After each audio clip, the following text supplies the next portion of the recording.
situação é a seguinte: o Corinthians ontem ele apenas comunicou ao Flamengo que ele vai contratar o jogador, ou seja, o desejo de ficar em definitivo com o atleta, comprar 60%, né, dos direitos e ter o jogador sob o contrato. Para isso, tem que pagar 800 mil euros ao Flamengo. Já pagou 200 mil, totalizando 1 milhão. Só que o Corinthians, a priori, não quer pagar à vista porque não tem o dinheiro. A gente sabe que o Corinthians não tem dinheiro. Então, ele quer fazer o pagamento parcelado. Isso está previsto. Só que o pagamento parcelado vai valer se o Flamengo aceitar as garantias apresentadas pelo Corinthians. Imagine um fiador, né? Como se fosse um fiador.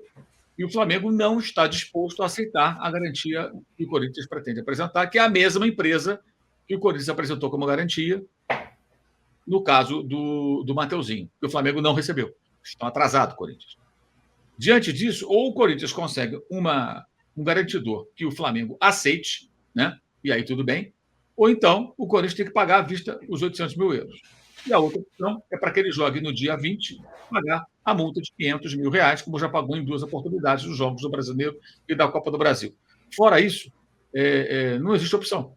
Ah, não, o Corinthians vai pagar, já está tudo certo. Não, não está certo, porque o Flamengo tem o direito de exigir uma garantia que ele, Flamengo, aprove. Lembra que, quando a negociação foi feita, houve também no caso do Raniel do Cuiabá, do próprio Mateuzinho, falou-se muito de cláusula anti-calote. É isso. É a cláusula anti-calote que foi divulgada na mídia na oportunidade. Ou seja, o Flamengo quer se proteger de tomar um calote. Então, tudo bem, você não tem o dinheiro, você quer pagar parcelado? Eu posso aceitar parcelado, mas quem que garante que você não vai me atrasar? Não, o fiador aqui é o fulano de tal. Não, isso eu não aceito. Você já apresentou antes e não pagou, eu quero outro. Então, se amanhã aparecer um banco, uma instituição financeira confiável, por exemplo, o Flamengo deve aceitar. E aí o Corinthians paga parceladamente, né? 200 mil e acerta tudo. Se o Corinthians não pagar, quem tem que pagar é o garantidor, é o fiador, digamos assim. É essa a situação. Agora, ele vai jogar contra o Flamengo com certeza. Se o Corinthians não conseguir comprar em definitivo, ele vai pagar os 500 mil reais e vai ficar com o jogador. O Mateuzinho, para vocês terem uma ideia, o que aconteceu? É parecido com o Raniel. O Flamengo não recebeu e ao momento que o Corinthians atrasa uma parcela, todas as subsequentes vencem. Imagina o seguinte, você comprou um carro por 24 meses. Aí na parcela número 10 você não pagou. Todas as outras 14 parcelas vão vencer ao mesmo tempo. Você tem que pagar tudo. É mais ou menos isso.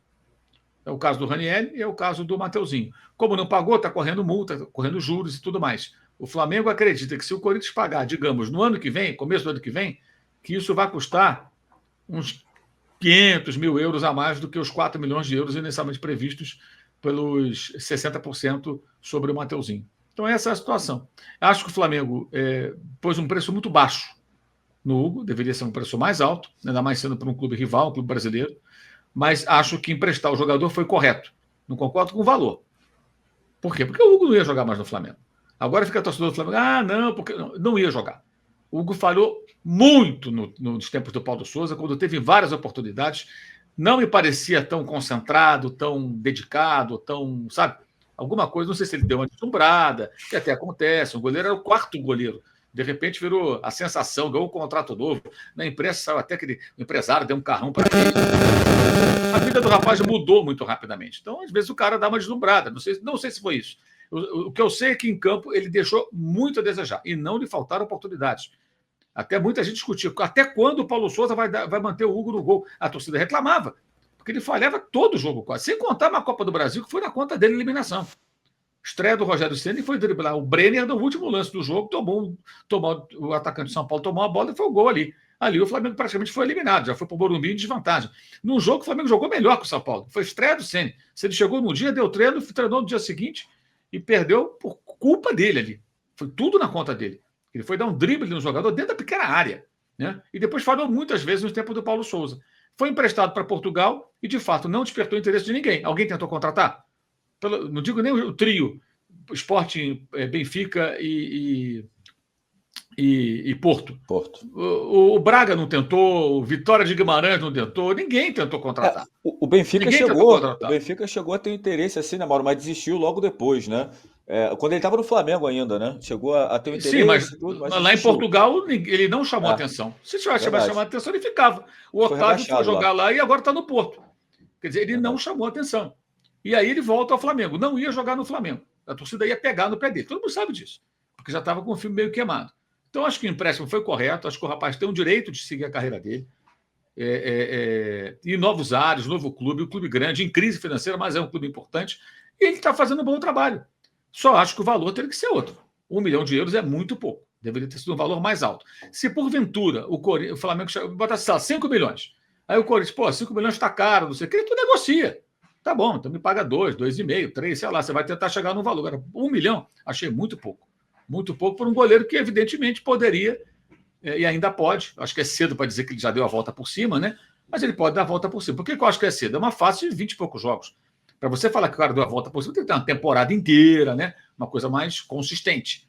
Então, acho que o empréstimo foi correto, mas o valor colocado eu achei muito baixo. Sim, e até dentro disso, Alan, pode falar, Alan, fica à vontade para seguir, fica à vontade. Não, eu concordo com o Mauro, né?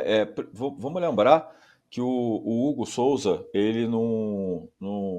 Eu até acho que nesse ponto o Paulo Souza errou também, porque o Paulo Souza podia ter preservado o Hugo, né? O Hugo já estava mal, estava sendo vaiado até em aquecimento, e o Paulo Souza insistiu com ele, né? Morreu abraçado com o Hugo. Eu acho que o Hugo é um garoto com potencial incrível, nem é mais garoto, né? Já tem uma. Já não é tão garoto assim. Foi bem em Portugal, mas o clube dele acabou sendo rebaixado. Só que o Hugo, tipo assim, o Hugo é um tipo de goleiro, repito, vejo um potencial muito grande nele.